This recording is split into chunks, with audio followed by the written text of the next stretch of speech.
നമസ്കാരം, എല്ലാവർക്കും പുതിയൊരു വീഡിയോയിലേക്ക് സ്വാഗതം. ഇഞ്ചി കൃഷി ചെയ്യുമ്പോൾ എന്തൊക്കെ കാര്യങ്ങളാണ് ശ്രദ്ധിക്കേണ്ടത് എന്ന് നമുക്ക് നോക്കാം. നിങ്ങൾ ആദ്യമായിട്ടാണ് ഈ ചാനലിലെ വീഡിയോ കാണുന്നുണ്ടെങ്കിൽ ദയവായി ചാനൽ ഒന്ന് സബ്സ്ക്രൈബ് ചെയ്യുക. അതേപോലെ തന്നെ സ്കിപ്പ് ചെയ്യാതെ വീഡിയോ ഫുള്ളായിട്ട് കാണാനായിട്ട് ശ്രമിക്കുക. ഇഞ്ചി കൃഷി നമ്മൾ പ്രധാനമായും രണ്ട് ആവശ്യങ്ങൾക്ക് വേണ്ടിയിട്ടാണ് കൃഷി ചെയ്യുന്നത്. ഒന്ന് നമ്മുടെ വീട്ടാവശ്യത്തിന് വേണ്ടിയിട്ടും അതുപോലെ തന്നെ വിൽപ്പനയ്ക്ക് വേണ്ടിയിട്ട് നമ്മൾ ഇഞ്ചി കൃഷി ചെയ്യാറുണ്ട്. നമ്മുടെ വീട്ടാവശ്യത്തിന് വേണ്ടിയിട്ടാണെന്നുണ്ടെങ്കിൽ നമുക്കൊരു 5-6 ഗ്രോ ബാഗിൽ ഇഞ്ചി കൃഷി ചെയ്താൽ തന്നെ നമ്മുടെ ആവശ്യത്തിനുള്ള ഇഞ്ചി നമുക്ക് ഉൽപ്പാദിപ്പിക്കാനായിട്ട് സാധിക്കും. അല്ലെന്നുണ്ടെങ്കിൽ നമ്മുടെ വീടിനോട് ചേർന്നുള്ള ഒരു നല്ല രീതിയിൽ വെയിൽ കിട്ടുന്ന മുറ്റത്തോ അല്ലെന്നുണ്ടെങ്കിൽ പറമ്പിലോ നല്ല രീതിയിൽ വെയിൽ കിട്ടുന്ന ഒരു സ്ഥലത്ത് നമുക്ക് ഇഞ്ചി കൃഷി ചെയ്യാനായിട്ട് സാധിക്കും. നമ്മുടെ വീട്ടാവശ്യത്തിനുള്ള ഇഞ്ചി നമുക്ക് ഉൽപ്പാദിപ്പിക്കാനായിട്ട് സാധിക്കും. ഇനി നമ്മൾ വിൽപ്പനയ്ക്ക് വേണ്ടിയിട്ടാണ് ഇഞ്ചി നമ്മൾ കൃഷി ചെയ്യുന്നതെന്നുണ്ടെങ്കിൽ നമ്മൾ വലിയ ഒരു സ്പേസ് തന്നെ കണ്ടെത്തിയിട്ടായിരിക്കും കൃഷി ചെയ്യുന്നത്. അപ്പം ഇങ്ങനെ കൃഷി ചെയ്യുന്ന സമയത്ത് നമുക്ക് ശ്രദ്ധിക്കേണ്ട കുറച്ച് കാര്യങ്ങളുണ്ട്. അത് എന്തൊക്കെയാണ് ജസ്റ്റ് ഒന്ന് നോക്കാം. നമ്മൾ ഇഞ്ചിയുടെ വിത്ത് സെലക്ട് ചെയ്യുമ്പോൾ നമ്മൾ ഏറ്റവും പ്രധാനമായിട്ടും നോക്കേണ്ടത് യാതൊരു രീതിയിൽ കേടുപാടുകളും ഉള്ള വിത്തുകൾ നമ്മൾ ഉപയോഗിക്കാൻ പാടില്ല. ഏറ്റവും നല്ല വിത്തനങ്ങൾ തന്നെ നമ്മൾ ഉപയോഗിക്കാനായിട്ട് ശ്രമിക്കുക.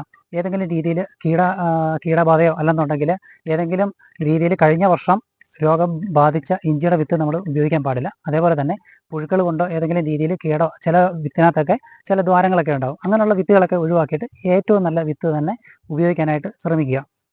നമ്മൾ ഇഞ്ചിക്ക് പൊതുവെ കണ്ടുവരുന്ന രണ്ട് കേടെന്ന് പറഞ്ഞാൽ നമ്മൾ നട്ടതിൽ കൂടുതൽ ഒന്നും ഉണ്ടാകുന്നില്ല, അങ്ങനെ തന്നെ ഇരിക്കും. അല്ലെന്നുണ്ടെങ്കിൽ നമ്മൾ മുളച്ച് വന്ന് കുറച്ച് നാൾ കഴിയുമ്പോഴത്തേക്ക് ഇഞ്ചി നശിച്ചു പോകുന്നു. അപ്പോൾ ഇങ്ങനെ രണ്ട് കേടുകളാണ് പ്രധാനമായിട്ടും ഇഞ്ചിക്ക് ഉണ്ടാകുന്നത്. അപ്പോൾ നമ്മൾ വിത്ത് സെലക്ട് ചെയ്യുമ്പോൾ മുതലേ ഏറ്റവും നല്ല രീതിയിൽ ശ്രദ്ധ കൊടുക്കുകയാണെന്നുണ്ടെങ്കിൽ നമുക്ക് ഇങ്ങനെയുള്ള കേടുപാടുകളൊക്കെ നമുക്ക് ഒഴിവാക്കാനായിട്ട് പറ്റും. നമ്മൾ വിത്ത് സെലക്ട് ചെയ്യുമ്പോൾ വ്യാവസായിക അടിസ്ഥാനത്തിൽ കൃഷി ചെയ്യുന്ന ആളുകളൊക്കെ സെലക്ട് ചെയ്യുന്ന ഒരു വിത്തനമാണ് റിഗോഡി എന്ന് പറയുന്ന വിത്തിനം. ഈ വിത്തനത്തിൻ്റെ പ്രത്യേകത നമുക്ക് വിൽപ്പനയ്ക്ക് വേണ്ടിയിട്ട് നമ്മൾ ചെയ്യുമ്പോൾ നമുക്ക് കൂടുതൽ ഉൽപ്പാദനമാണ് നമുക്ക് വേണ്ടത്. അപ്പം ഈ ഒരു വിത്തിൻ്റെ പ്രത്യേകത കൂടുതൽ ഉൽപ്പാദനം നമുക്ക് ലഭിക്കും. അതായത് ഇതിനകത്ത് കുറച്ച് വാട്ടർ കണ്ടൻറ്റ് കൂടുതൽ, ഇഞ്ചിക്ക് നല്ല രീതിയിൽ മുഴുപ്പുണ്ടാവും. അങ്ങനെയുള്ള ഒരു വിത്തനമാണ്. നമ്മൾ വീട്ടാവശ്യത്തിന് വേണ്ടിയിട്ടോ അല്ലെന്നുണ്ടെങ്കിൽ ചെറിയ കൃഷികൾക്കൊക്കെ ആണെങ്കിൽ നമുക്ക് ഹിമാചലോ അല്ലെന്നുണ്ടെങ്കിൽ മാരൻ എന്നീ വിത്തനങ്ങളൊക്കെ നമുക്ക് ഉപയോഗിക്കാനായിട്ട് സാധിക്കും. ഈ ഹിമാചലിൻ്റെയും മാരൻ്റെയും പ്രത്യേകത എന്ന് പറഞ്ഞാൽ ഇതിനകത്ത് വാട്ടർ കണ്ടൻറ്റ് കുറവാണ്, കൂടുതൽ നാരുകളാണ് ഉള്ളത്. അപ്പം ഏറ്റവും നല്ല രീതിയിൽ ചുക്ക് ഉൽപ്പാദിപ്പിക്കാനായിട്ട് ഇത് പറ്റും. അപ്പോൾ ഇതൊന്ന് പൊട്ടിച്ചു കഴിഞ്ഞാൽ ഇതൊരു ചോക്ക് പൊടിച്ച പോലെ ഇരിക്കും. അത്ര നല്ല ക്വാളിറ്റിയുള്ള വിത്തനങ്ങളാണ്. അപ്പോൾ ഇതിൻ്റെ അടുത്ത ക്വാളിറ്റിയുള്ള വിത്തനങ്ങൾ വേറെയുണ്ട്, വരതയുണ്ട്, മഹിമയുണ്ട്. ഈ വിത്തനങ്ങളൊക്കെ നമുക്ക് വീട്ടാവശ്യത്തിന് വേണ്ടിയിട്ടോ അല്ലെന്നുണ്ടെങ്കിൽ വ്യാവസായികമായിട്ടും ചെയ്യാൻ കഴിയുന്ന വിത്തനങ്ങളാണ് ഈ പറഞ്ഞ വിത്തനങ്ങളൊക്കെ. അപ്പോൾ നമ്മൾ ഏറ്റവും നല്ല വിത്തനം തന്നെ സെലക്ട് ചെയ്യുക. അപ്പോൾ നമ്മൾ ഇനി നമുക്ക് കൃഷി ചെയ്യുന്നത് എങ്ങനെയാണെന്ന് നോക്കാം. ഇഞ്ചി കൃഷി ചെയ്യാൻ വേണ്ടിയിട്ട് നമ്മൾ നല്ല രീതിയിൽ നമ്മൾ ബെഡ് വെട്ടിയെടുക്കേണ്ടതായിട്ടുണ്ട്. വീട്ടാവശ്യത്തിന് വേണ്ടിയിട്ടാണെങ്കിൽ നമുക്കൊരു 6 ഗ്രോ ബാഗിൽ നമുക്ക് പോട്ടി മിക്സറൊക്കെ തയ്യാറാക്കിയിട്ട് നടാൻ പറ്റും. നമ്മുടെ ഇഷ്ടാനുസരണ ബാഗുകൾ സെലക്ട് ചെയ്ത് അതിനകത്തേക്ക് നമുക്ക് ചകിരിച്ചോറ്, അതേപോലെ തന്നെ ചാണകപ്പൊടി, മണ്ണ് എന്നിവയൊക്കെ ചേർത്ത് നമുക്ക് നട്ട് എടുക്കാം. ഇനി വലിയ രീതിയിൽ കൃഷി ചെയ്യുകയാണെന്നുണ്ടെങ്കിൽ നമ്മൾ നല്ല ഒരു സ്ഥലം തന്നെ സെലക്ട് ചെയ്യുക. നല്ല രീതിയിൽ വെയിൽ കിട്ടുന്ന, വെള്ളക്കെട്ട് ഒന്നുമില്ലാത്ത, അതായത് യാതൊരു രീതിയിലും ഇഞ്ചിക്ക് വെള്ളം കെട്ടി നിൽക്കാനായിട്ട് പാടില്ല.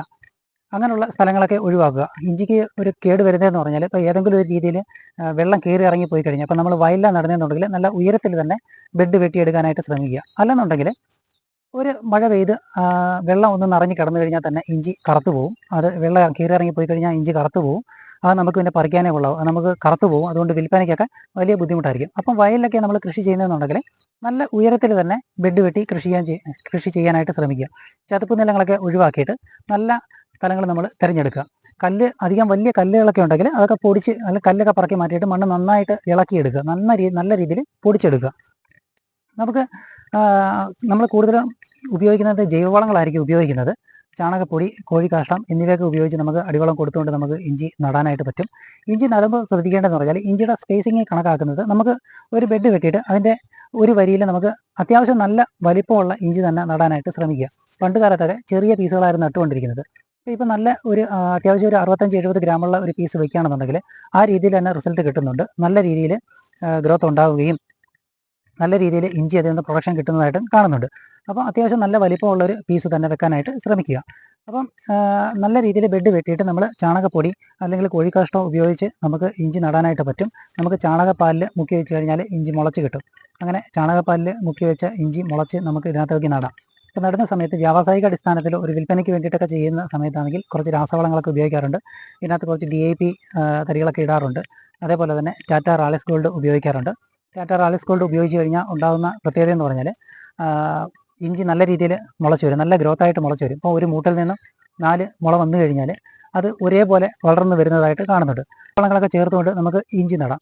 ഗ്രോ ബാഗിൽ അല്ലെന്നുണ്ടെങ്കിൽ നമ്മുടെ വീടിൻ്റെ ആവശ്യത്തിന് വേണ്ടിയിട്ട് നടുന്നതെന്നുണ്ടെങ്കിൽ നമ്മൾ മഴയുടെ സമയമൊന്നും നോക്കത്തില്ല. നമുക്ക് നനയുണ്ടെന്നുണ്ടെങ്കിൽ നനയ്ക്കാൻ പറ്റും എന്നുണ്ടെങ്കിൽ നമുക്ക് ഏത് സമയത്ത് വേണമെങ്കിലും ഇഞ്ചി നടാം. അല്ല എന്നുണ്ടെങ്കിൽ നല്ല രീതിയിൽ മഴ കിട്ടിയിട്ടായിരിക്കും നമ്മൾ നടുന്നത്. നല്ല രീതിയിൽ മഴ കിട്ടിയിട്ട് നടുന്നതിൻ്റെ പ്രത്യേകത എന്ന് പറഞ്ഞാൽ ആ സമയത്ത് ആവശ്യമായ ജലാംശം മണ്ണിൽ തന്നെ ഉണ്ടാവും. അപ്പോൾ നമുക്ക് പിന്നെ നനയൊന്നും കൊടുക്കേണ്ടി വരത്തില്ല. നമ്മൾ ഏത് സമയത്ത് നട്ടാലും നല്ല രീതിയിൽ പുതയിട്ട് കൊടുക്കാനായിട്ട് ശ്രമിക്കുക.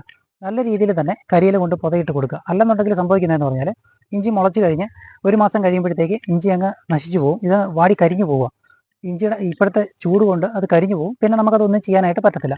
അപ്പം നല്ല രീതിയിൽ തന്നെ പുതയിട്ട് കൊടുക്കുക. അപ്പോൾ കൂടുതൽ ഇത് ഇഞ്ചി ഒരു മൂപ്പെത്തുന്ന സമയമാകുമ്പോഴത്തേക്ക് ഈ നമ്മളിട്ട് കൊടുത്തേക്കുന്ന കരിയിലേക്ക് അങ്ങ് കമ്പോസ്റ്റായി മണ്ണിലേക്ക് അങ്ങ് ചേരും. അങ്ങനെ ഏകദേശം നമ്മൾ ഇഞ്ചി നട്ട് ഒരു 5-5.5 മാസമൊക്കെ ആകുമ്പോഴത്തേക്ക് മൂപ്പ് എത്തിയിട്ടുണ്ടാവും. ആ സമയത്തേക്ക് നമുക്ക് ഇഞ്ചി പറിച്ചു തുടങ്ങാം. വീട്ടാവശ്യത്തിന് വേണ്ടിയതാണെങ്കിൽ ആ സമയം തൊട്ട് നമുക്ക് ഇഞ്ചി എടുക്കാനായിട്ട് സാധിക്കും. നമ്മൾ ഒരു ജനുവരി മാസത്തിന് ശേഷം എപ്പോൾ വേണമെന്നുണ്ടെങ്കിൽ നമുക്ക് ഇഞ്ചിയുടെ വിത്തിഞ്ചി നമുക്ക് പറിക്കാനായിട്ട് പറ്റും. പറിച്ച വിത്തിഞ്ചി നമുക്ക് നല്ല രീതിയിൽ തണൽ കിട്ടുന്ന ഏതെങ്കിലും സ്ഥലത്ത് നമുക്ക് സൂക്ഷിച്ച് അടുത്ത വർഷത്തേക്ക് നമുക്ക് ഉപയോഗിക്കാനായിട്ട് സാധിക്കും. ഇഞ്ചിക്ക് പൊതുവേ കണ്ടുവരുന്ന രോഗങ്ങളാണ് മഹാളി, അതേപോലെ തന്നെ മൂട് ചീച്ചിൽ. ഇങ്ങനെയുള്ള രോഗങ്ങളൊക്കെ വന്നു കഴിഞ്ഞാൽ നമ്മൾ ആ സ്പോട്ട് മാർക്ക് ചെയ്യുക. നമ്മുടെ ഏതെങ്കിലും ഒരു ഇഞ്ചിക്ക് ഒരു കേടുണ്ടെങ്കിൽ നമ്മളത് മാർക്ക് ചെയ്തിട്ട് അതിന് വേണ്ട ട്രീറ്റ്മെൻറ്റ് നമ്മൾ കൊടുക്കുക. ഇപ്പം മഹാളി എവിടെയെങ്കിലും ഉണ്ടോ എന്ന് എനിക്കറിയത്തില്ല. ഒരു 10 വർഷം മുമ്പിട്ടൊക്കെ ഉണ്ടായിരുന്നു. അപ്പം നമ്മുടെ ഏതെങ്കിലും ഇഞ്ചിക്ക് എന്തെങ്കിലും കേട് വന്നു കഴിഞ്ഞാൽ നമ്മൾ ആദ്യമേ അതിനെ ട്രീറ്റ് ചെയ്യുക. അല്ലെന്നുണ്ടെങ്കിൽ പെട്ടെന്നായിരിക്കും ഇത് സ്പ്രെഡ് ആവുന്നത്. അതേപോലെ തന്നെ ഒരു കേടുകൂടെ ഉണ്ട്, ഈ ഓല കരിച്ചിലെന്ന് പറഞ്ഞുകൊണ്ട് കേടുണ്ട്. അതായത് പെട്ടെന്ന് തന്നെ നമ്മുടെ ഇഞ്ചിയുടെ ഓല അങ്ങ് കരിഞ്ഞു പോവുക. അപ്പം ഇതൊരു പ്രാണിയുടെ ആക്രമണം കൊണ്ടാണ് ഉണ്ടാകുന്നത്. അത് നമ്മുടെ ഇഞ്ചി വളർന്ന് ഒരു പരുവം വരെ ആയിക്കഴിഞ്ഞാൽ അത് അങ്ങനെ തന്നെ ഇരിക്കത്തുള്ളൂ. അപ്പോൾ കൂടുതൽ അങ്ങോട്ട് വളരത്തില്ല, വലിപ്പം വയ്ക്കത്തില്ല. അപ്പോൾ നല്ല രീതിയിൽ വളരാൻ വേണ്ടിയിട്ട് ഇങ്ങനെ രോഗങ്ങൾ ഉണ്ടാവാതിരിക്കാനായിട്ട് നമ്മൾ ശ്രമിക്കുക. അപ്പോൾ എന്തെങ്കിലും രോഗം വന്നു കഴിഞ്ഞാൽ നമ്മളിപ്പം കാണുന്ന ഒരു കാര്യം എന്ന് പറഞ്ഞാൽ എല്ലാവരും ഫോണെടുത്ത് ചെക്ക് ചെയ്യുക, ഓൺലൈനിൽ നോക്കുക. അങ്ങനെ നോക്കുമ്പോൾ ഉണ്ടാകുന്ന പ്രശ്നം എന്ന് പറഞ്ഞാൽ നിങ്ങൾക്കൊരു കീറിയ പേപ്പർ മതി, ഇഞ്ചി നമ്മൾ പറിച്ച് മടുക്കും എന്നൊക്കെ പറഞ്ഞുകൊണ്ട് എന്തെങ്കിലുമൊക്കെ കാണും. അപ്പോൾ അതിൽ കയറി കഴിഞ്ഞാൽ നമുക്ക് നമ്മുടെ ഏക്കർ കണക്കിനോ അല്ലെന്നുണ്ടെങ്കിൽ നമ്മുടെ ഇഞ്ചി അതുകൊണ്ട് നമുക്കൊന്നും ചെയ്യാൻ പറ്റത്തില്ല. നമ്മൾ ഏതെങ്കിലും സീനിയർ കർഷകരുടെ അടുത്ത് നിന്ന് അഡ്വൈസ് വാങ്ങുക. അല്ലെന്നുണ്ടെങ്കിൽ നമ്മൾ നമ്മുടെ കൃഷിഭവനുമായിട്ട് ബന്ധപ്പെട്ട് കഴിഞ്ഞാൽ തന്നെ നമുക്ക് ആവശ്യമായ നിർദ്ദേശങ്ങൾ ലഭിക്കും. നമുക്കത് പരിഹരിക്കാനായിട്ട് സാധിക്കും.